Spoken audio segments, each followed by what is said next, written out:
Les collectifs des agents publics du cabinet du gouverneur du Congo central, ainsi que ceux de la direction générale de recettes de cette province qui se disent injustement révoqués depuis l'an dernier par le gouverneur intérimaire du Congo central, ont exprimé pour la énième fois leur ras-le-bol au cours d'un point de presse que ces agents ont tenu ce jeudi du 7 février. Ils disent exiger l'exécution de la récente décision prise par les vice-premiers ministres de l'Intérieur, abrogeant tous les actes de révocation et de nomination que Justin Lwemba a pris au-delà de ses compétences du gouverneur intérimaire. Outre leur réintégration, ces agents exigent également du gouverneur intérimaire les paiements de leurs arriérés des 3 mois de salaire.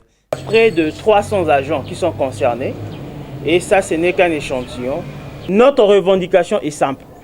Les agents revendiquent leurs droits. Leur droit à la reprise de service, non seulement par rapport à la Constitution et aux lois qui restreignent le champ de compétences d'un intérimaire, ce n'est pas nous, c'est le message officiel qui le dit, mais aussi, comme nous avons dit, le message officiel est venu pour réaffirmer, entériner cette demande-là.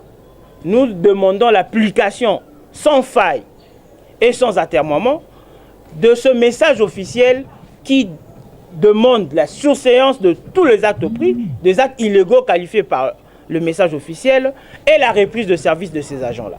Que leurs arriérés de salaire leur soient payés, c'est un droit. Les manifestants sont les agents de différents services du cabinet du gouverneur, du secrétariat général du gouvernement provincial, du fonds routier du Congo central, de l'intendance générale et c'est de la direction générale de recettes du Congo central qui se disent révoqués par Justin Lwemba. Ils estiment que les révocations frisent un règlement des comptes et une chasse aux sorcières. Donc pour ces collectifs des agents publics du cabinet du gouverneur d'annoncer à cet effet la tenue de la marche des revendications qu'il organise ce vendredi 18 février sur les grands acteurs de la ville portuaire de Matadi pour exiger la reprise de service et le paiement de leurs arriérés. Nous n'avons pas besoin, nous, parce que nous sommes pour la paix sociale, nous n'avons pas besoin de crier de plaintes contre de personnes bien identifiées.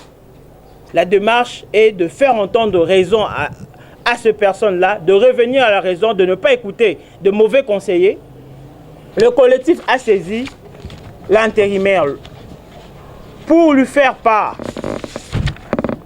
de notre intention et volonté et même de marcher pacifiquement ce vendredi 18 février 2022 dans la ville de Matadi selon les itinéraires décrits ci-dessous.